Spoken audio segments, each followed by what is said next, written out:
شروع اللہ کے نام سے جو بڑا مہربان نہایت رحم کرنے والا ہے۔ بسم اللہ الرحمن الرحیم۔ حضرت علی رضی اللہ تعالی عنہ نے فرمایا، آٹا گوندتے وقت عورتیں ایک غلطی کبھی نہ کریں، پیسوں کا گھر میں ڈھیر لگ جائے گا۔ محترم ناظرین، حضرت علی رضی اللہ تعالی عنہ نے فرمایا، عورتیں آٹا گوندتے وقت ایک غلطی کبھی نہ کریں، گھر میں پیسوں کا ڈھیر لگ جائے گا۔ ناظرین، آج کی یہ ویڈیو آپ سب ہی کے لیے ہی بہت زیادہ خاص ہے، اور خاص کر کے عورتیں اس ویڈیو کو آگے تک ضرور دیکھیں، کیونکہ ناظرین آج کی اس ویڈیو میں آپ کو ایک ایسا خاص عمل بتایا گیا ہے جس کو ہماری بہنیں آٹا گوندتے وقت کریں گی تو ان کے گھر میں کبھی بھی رزق کی کمی نہیں ہوگی۔ اللہ ایسی عورت کی ہر دعا قبول فرمائے گا۔ اور ساتھ میں ہم آپ کو یہ بھی بتانے والے ہیں کہ رات کی بچی ہوئی روٹی پھینکنے سے گھر میں کون سا عذاب آتا ہے، اور بچی ہوئی روٹیوں کو کھانے سے گھر میں کون سی برکت آتی ہے۔ ناظرین، ایک مرتبہ ایک عورت حضرت علی رضی اللہ تعالیٰ عنہ کی بارگاہ میں حاضر ہوئی اور دست ادب کو جوڑ کر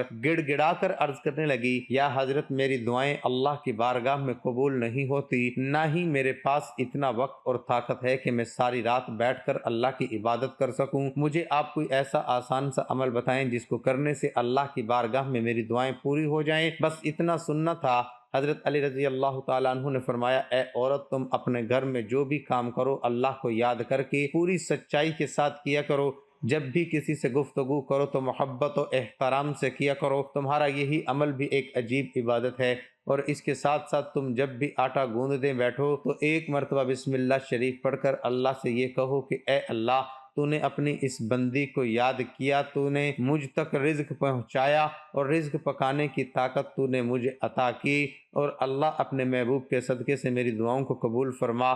اے عورت، یاد رکھنا، جب اللہ کا رزق اس کے انسان اپنے لیے یا اپنے گھر والوں کے لیے بناتا ہے تو اس وقت اللہ سے مانگی گئی دعا کو اللہ کبھی رد نہیں کرتا۔ ناظرین، اس کے بعد اس عورت نے پھر پوچھا، یا حضرت، زندگی میں مصیبت اور پریشانیاں آنے کی سب سے بڑی وجہ کیا ہوتی ہے؟ تو یہ سن کر حضرت علی رضی اللہ تعالیٰ عنہ نے فرمایا، اے عورت، یاد رکھنا، اچانک سے عذاب آنے کی سب سے بڑی وجہ اللہ کے رزق کی بد دعا ہی ہے۔ یہ سن کر وہ عورت حیرت سے پوچھنے لگی، یا علی رضی اللہ تعالیٰ عنہ، رزق کی بد دعا وہ کیسے؟ تو یہ سن کر حضرت علی رضی اللہ تعالیٰ عنہ نے فرمایا، اے عورت، جب انسان بچے ہوئے کھانے کو زمین پر پھینک دیتا ہے اور اس کے بعد وہ اللہ کا رزق زمین میں پیروں تلے کچلا جاتا ہے تو اس وقت وہ رزق اللہ سے فریاد کرتا ہے، اے اللہ، تو نے مجھے انسان کے لیے پیدا تو کیا، لیکن انسان میری قدر سے بے خوف ہو کر مجھے پیروں تلے کچل رہا ہے۔ اس لیے اے عورت، یاد رکھنا، جب بھی کھانا کھاؤ تو دسترخوان پر بچی ہوئی روٹیاں بھی کھا لیا کرو، پھر اتنا ہی کھانا اٹھایا کرو جس کو تم آخر تک ختم کر سکو، کیونکہ میں نے اللہ کے رسول حضور صلی اللہ علیہ وسلم سے سنا ہے کہ دسترخوان پر گری ہوئی روٹی جب انسان کھاتا ہے تو وہ روٹی انسان کے لیے شفا بن جاتی ہے، لیکن اگر چلتے وقت یہ نہ دیکھا جائے کہ زمین پر روٹی پڑی ہوئی ہے اور وہ کچلی جا رہی ہے تو پھر وہ روٹی اس کے لیے بد دعا ہی کرتی ہے۔ اس لیے اے عورت، جب بھی زمین پر گری ہوئی روٹی دیکھو تو اللہ کا نام لے کر اس روٹی کو اٹھا لو، اور پھر اس روٹی کو کسی ایسی جگہ رکھ دو جہاں پر وہ پیروں تلے نہ کچلی جائے، اور دوسری اللہ کی مخلوق اسے آرام سے کھا سکے۔ اے عورت، اس عمل سے اللہ کا رزق تمہارے لیے دعائیں کرے گا، اور رزق کی دعائیں اللہ تعالیٰ کبھی رد نہیں کرتا۔ ناظرین، اسی طرح ایک مرتبہ ایک شخص اپنے گھر سے رات کی بچی ہوئی روٹیوں کو باہر پھینک رہا تھا۔ اسی وقت حضرت علی رضی اللہ تعالیٰ عنہ نے اس شخص کو دیکھ لیا۔ آپ اس شخص کے قریب گئے اور فرمانے لگے، اے شخص، یاد رکھنا، رات کی بچی ہوئی روٹی پر اللہ کا نور برستا ہے، رات کی بچی ہوئی روٹی میں برکت اور خوشحالی کی ضمانت ہوتی ہے۔ یہ سن کر وہ شخص عرض کرنے لگا، یا علی، وہ کیسے؟ تو آپ نے فرمایا، اے شخص، جب انسان اپنے سامنے کھانے کے لیے روٹی رکھتا ہے تو وہ روٹی خوشی سے اللہ کے دربار میں فریاد کرتی ہے، اے اللہ، تو نے مجھے پیدا کیا اور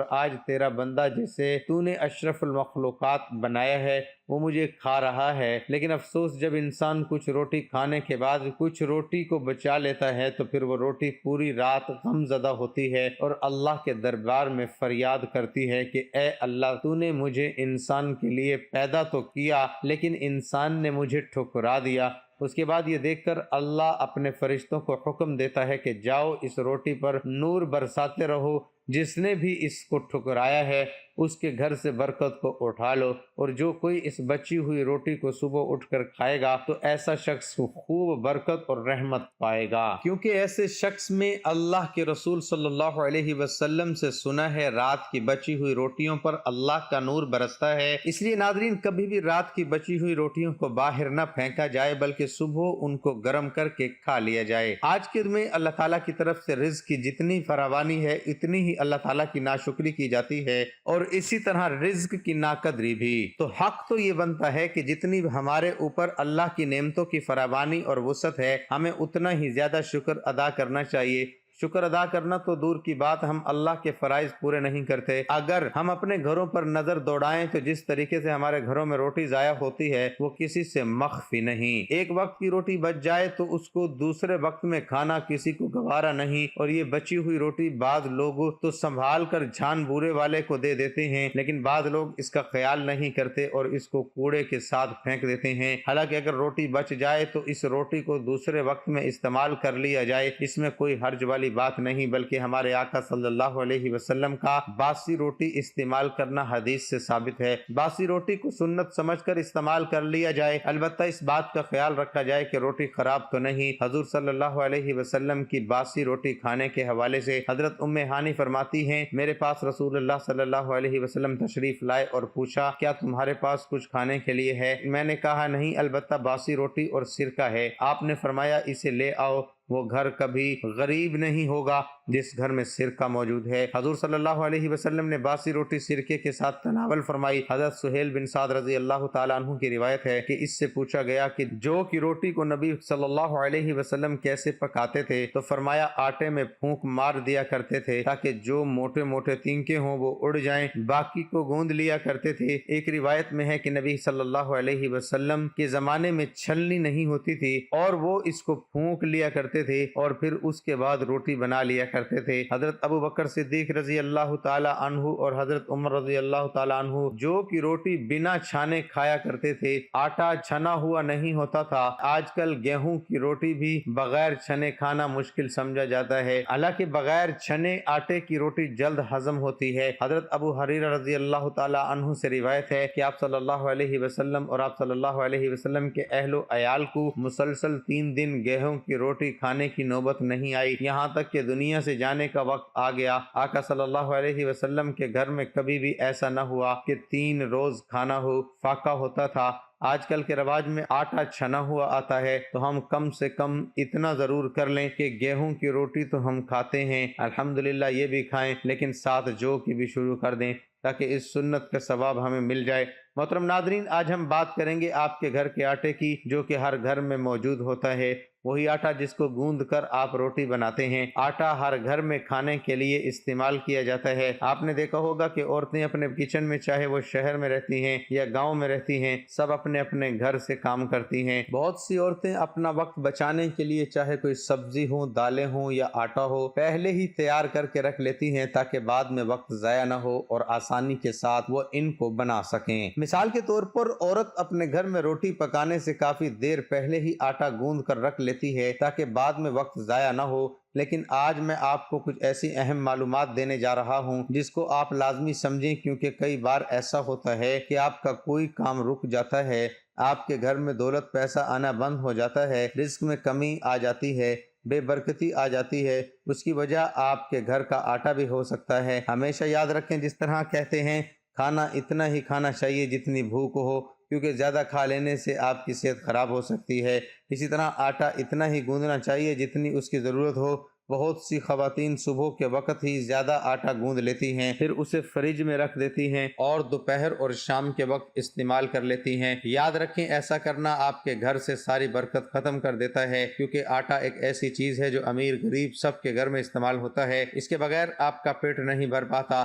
اگر ہم رزق کے بارے میں بات کریں تو آٹا رزق میں سب سے پہلے نمبر پر ہے۔ اس کا استعمال ہر گھر میں کیا جاتا ہے۔ ویسے آپ آدھا گھنٹہ یا 1 گھنٹہ پہلے آٹا گوندھ کر رکھ سکتی ہیں، لیکن زیادہ دیر پہلے گوندھا ہوا آٹا آپ کے گھر میں پریشانیاں لا سکتا ہے۔ ناظرین، کیا آپ کو پتہ ہے کہ ایک بار ہی آٹا گوندھ لینے سے صبح دوپہر شام 3 وقت استعمال کرنے سے آپ کا کتنا نقصان ہوتا ہے؟ اگر آپ کو پتہ چل جائے تو آپ ایسا کبھی نہیں کریں گے۔ جب بھی آپ آٹا گوندھیں تو اس پر اپنی انگلیوں سے نشان لازمی ڈال دیں اور ساتھ تھوڑا سا خشک آٹا اس پر پھینک دیں۔ ایسا کرنے سے شیطانی طاقتیں حاوی نہیں ہوتی اور آپ کا گھر لڑائی جھگڑوں سے بچا رہتا ہے، بے برکتی سے بچا رہتا ہے۔ زیادہ دیر پہلے سے گوندے ہوئے آٹے کی روٹیاں کھانے سے آپ کی پریشانی بڑھ سکتی ہے، آپ کو اپنے کام میں رکاوٹیں پیدا ہو سکتی ہیں اور بہت سے مشکلات کا سامنا کرنا پڑ سکتا ہے۔ میری تمام بہنیں اور وہ تمام خواتین، تمام عورتیں جو صبح کے وقت ہی دوپہر اور شام کا آٹا گوندھ کر فریج میں رکھ دیتی ہیں اور اپنا وقت بچانے کے لیے جلدی جلدی دوپہر اور شام کو روٹی بنا لیتی ہیں، وہ ایسا کبھی نہ کریں۔ جس وقت آپ نے روٹی پکانی ہے اس وقت کے لیے اتنا ہی آٹا گوندھ لیں جتنی کہ آپ کو ضرورت ہے۔ اب میں آپ کو بتا دوں، اگر آپ کے گھر میں پیسہ دولت نہیں آ رہا تو آپ نے کیا کرنا ہے۔ اللہ تعالیٰ نے انسان کو بالعموم اور مسلمان کو بالخصوص رزق حلال و حرام میں تمیز کرنے کا حکم دیا ہے۔ رزق حلال کمانا اور رزق حرام سے اجتناب کرنا اتنا ہی ضروری ہے جتنا کہ نماز روزہ و دیگر فرائض پر عمل پیرا ہونا۔ مگر قابل تعجب یہ بات ہے کہ مسلم معاشرے میں بھی کم ہی لوگ ہیں جو حلال و حرام کی تمیز کرتے ہیں، بلکہ اس حیرت میں اور بھی اضافہ ہوتا جاتا ہے جب مسلم سوسائٹی کے نوجوان یہ سوال کرتے ہیں کہ یہ چیز حرام کیوں ہے، اس کے استعمال میں حرج کیا ہے۔ حالانکہ یہ بات مسلمان کی شان سے بعید ہے کہ وہ اللہ تعالیٰ کے نازل کردہ قانون کو ماننے کے بعد ایسے سوالات اٹھائے۔ رزق حلال کمانے اور کھانے کی تاکید اور اس کی برکات انسانیت میں سے معزز و مکرم، معصوم و مطہر، افضل و اعلیٰ، اشرف و اکمل، احسن و اجمل حضرت انبیاء اکرام علیہ السلام ہیں، اور انبیاء رسول علیہ السلام میں حضور پر نور رؤوف الرحیم خاتم النبیین و خاتم المعصومین رسالت مآب حضرت محمد مصطفیٰ صلی اللہ علیہ وسلم سب سے افضل و اعلیٰ ذات کریمہ ہے۔ اللہ تعالیٰ نے انبیاء رسول علیہ السلام کی مقدس و مطہر جماعت کو قرآن مجید میں خطاب فرمایا۔ ترجمہ: اے میرے رسولو، پاکیزہ رزق کھاؤ اور اچھے اعمال کرو، یقیناً میں تمہارے تمام اعمال سے باخبر ہوں۔ اللہ تعالیٰ نے ہر نبی اور رسول علیہ السلام کے ساتھ اس کے زمانے میں یہ خطاب کیا گیا اور اس کو یہ ندا اور نصیحت فرمائی، اور یہاں پر اس کو جمع کے صیغے سے اس لیے ذکر کیا گیا تاکہ سننے والا یہ جان لے کہ یہ وہ حکم ہے جو تمام انبیاء اور رسول علیہ السلام کو دیا گیا اور سب کو اس حکم کی وصیت کی گئی ہے۔ اس لیے یہ حکم اس لائق ہے کہ تمام امتیں اس حکم پر مضبوطی کے ساتھ عمل پیرا ہوں۔ مقصود انبیاء اور رسول علیہ السلام کی وساطت سے ان کی امتوں تک پیغام پہنچانا ہے کہ رزق حلال و طیب کھائیں اور حرام و ناپاک رزق سے پرہیز کریں اور اعمال صالحہ کریں۔ احادیث مبارکہ میں وارد ہوتا ہے کہ حضرت شداد بن اوس رضی اللہ عنہ کی بہن حضرت ام عبداللہ رضی اللہ عنہما نے حضور نبی کریم صلی اللہ علیہ وسلم کی خدمت میں افطاری کے وقت دودھ کا ایک پیالہ بھیجا۔ اس دن آپ صلی اللہ علیہ وسلم روزے تھے، سخت گرمی کا موسم اور طویل دن تھا۔ آپ صلی اللہ علیہ وسلم نے دودھ قاصد کو دے کر واپس بھیج دیا، یہ پوچھ کر آؤ کہ یہ دودھ تمہیں کہاں سے آیا ہے۔ حضرت ام عبداللہ رضی اللہ عنہما نے بتایا، یہ دودھ میری بکری سے حاصل ہوا ہے۔ قاصد نے آپ صلی اللہ علیہ وسلم کی خدمت میں خاطر ہو کر بتایا تو آپ صلی اللہ علیہ وسلم نے قاصد کو دوبارہ واپس بھیجا کہ یہ معلوم کرو کہ وہ بکری تجھے کہاں سے ملی۔ حضرت ام عبداللہ رضی اللہ عنہما نے بتایا کہ وہ بکری میں نے خریدی ہے۔ تب آپ صلی اللہ علیہ وسلم نے وہ دودھ پی لیا۔ دوسرے دن حضرت ام عبداللہ رضی اللہ عنہما آپ صلی اللہ علیہ وسلم کی خدمت میں حاضر ہوئے اور عرض کیا، یا رسول اللہ صلی اللہ علیہ وسلم، میں نے سخت گرمی میں اور لمبے دن کی وجہ سے آپ کی خدمت میں دودھ بھیجا تھا، مگر آپ صلی اللہ علیہ وسلم نے واپس کر دیا۔ تو آپ صلی اللہ علیہ وسلم نے ارشاد فرمایا، رسول علیہ السلام کو یہی حکم ہے کہ سوائے پاکیزہ چیز کے کچھ نہ کھاؤ اور سوائے نیک عمل کے کچھ نہ کرو۔ اور پھر اسی طرح اللہ تعالیٰ نے انسانیت کو خطاب فرمایا، اے لوگو، تم زمین میں سے صرف وہ چیزیں کھاؤ جو حلال اور پاکیزہ ہو اور شیطان کے نقش قدم پر نہ چلو کیونکہ وہ تمہارا کھلا دشمن ہے۔ اور پھر خاص طور پر اہل ایمان کو خطاب فرمایا، اے ایمان والو، اگر تم اللہ ہی کی عبادت کرنے والے ہو تو ہم نے تمہیں جو پاکیزہ چیزیں دی ہیں انہی میں سے کھاؤ اور اللہ تعالیٰ کا شکر ادا کرتے رہو۔ اللہ تعالیٰ نے تم کو جو چیزیں دی ہیں ان میں سے حلال پاک چیزیں کھاؤ اور اللہ سے ڈرو جس پر تم ایمان رکھتے ہو۔ مذکورہ بالا آیات مبارکہ میں سے یہ بات ثابت ہوتی ہے کہ رزق حلال و طیب کھانے سے نیکیوں اور عمل صالح کی توفیق ملتی ہے۔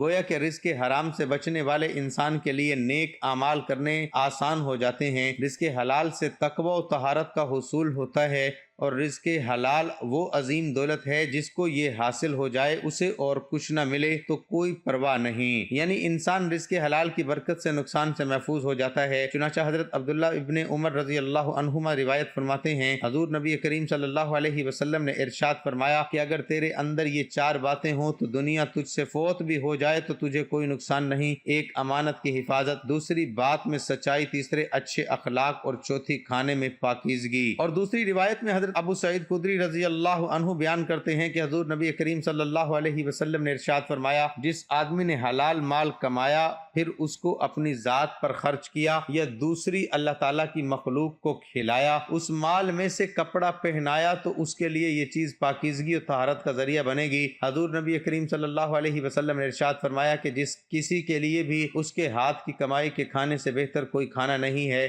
اور یہ کہ اللہ کے نبی حضرت داؤد علیہ السلام اپنے ہاتھ کی کمائی کھاتے تھے۔ حضرت ابو ہریرہ رضی اللہ تعالی عنہ سے روایت ہے کہ حضور نبی کریم صلی اللہ علیہ وسلم نے ارشاد فرمایا کہ تم میں ایک شخص لکڑی کا گٹھلا بھی اپنے پیٹھ پر لاد کر لائے اور اسے بیچ کر گزارا کرے، یہ اس کے لیے اس سے بہتر ہے کہ وہ کسی سے سوال کرے، وہ اسے دے یا انکار کرے۔ اللہ پاک کے پیارے نبی حضرت محمد عربی صلی اللہ علیہ وسلم نے فرمایا، حلال کمائی کی تلاش ایک فرض کے بعد دوسرا فرض ہے۔ پیارے اسلامی بھائیو، حلال روزی کمانے کی دین اسلام میں بہت زیادہ اہمیت ہے۔ قرآن کریم اور احادیث مبارکہ میں کئی مقامات پر رزق حلال کھانے اور حرام سے بچنے کا حکم اور ترغیب ہے۔ اوپر بیان کی گئی حدیث پاک کی شرح میں حکیم الامت مفتی احمد یار خان نعیمی رحمت اللہ علیہ فرماتے ہیں، تلاش سے مراد جستجو کرنا اور حاصل کرنا ہے۔ مزید یہ کہ عبادات فریضیہ کے بعد یہ فرض ہے کہ کیونکہ اس پر بہت سے فرائض موقوف ہیں، خیال رہے کہ یہ حکم سب کے لیے نہیں، صرف اس کے لیے ہے جن کا خرچ دوسروں کے ذمے نہ ہو بلکہ اپنے ذمے ہو اور اس کے پاس مال بھی نہ ہو، ورنہ خود مالدار پر اور چھوٹے بچوں پر فرض نہیں۔ یہ بھی خیال رہے کہ بقدر ضرورت معاش کی طلب ضروری ہے، صرف اکیلے کو اپنے لائق اور بال بچوں والے کو ان کے لائق کمانا ضروری ہے۔ امام شرف الدین رحمت اللہ علیہ اس حدیث پاک کی شرح میں فرماتے ہیں کہ یہ ایسا فرض ہے کہ جس کی انتہا نہیں، اس لیے کہ حلال کمانا پرہیزگاری اور تقوی کی بنیاد ہے۔ پیارے اسلام بھائیوں، آج کل بہت سے ایسے افراد ملتے ہیں کہ جنہیں نماز یا کسی دوسرے فرض یا نیکی کے کام کی دعوت دی جائے تو کہتے ہیں بھائی اہل خانہ کے لیے حلال کمانا بھی فرض ہے، اور یوں فرض نمازیں اور بعض تو دو روزے تک چھوڑ دیتے ہیں۔ اس حدیث پاک میں حلال کمائی کو اگرچہ فرض فرمایا گیا ہے لیکن واضح رہے کہ یہ ایسا فرض نہیں کہ اس کی وجہ سے دوسرے فرائض کو چھوڑ دیا جائے۔ حلال کمائی طلب کرنا ایسا فرض نہیں کہ جو نماز، روزہ اور حج وغیرہ کی فرضیت کے برابر ہو۔ کمائی کی فرضیت نماز روزے کی فرضیت کے مثل نہیں کہ اس کا منکر کافر ہو اور تاریک فاسق، یعنی اس کا انکار کرنے والا کافر نہیں اور ترک کرنے والا فاسق نہیں۔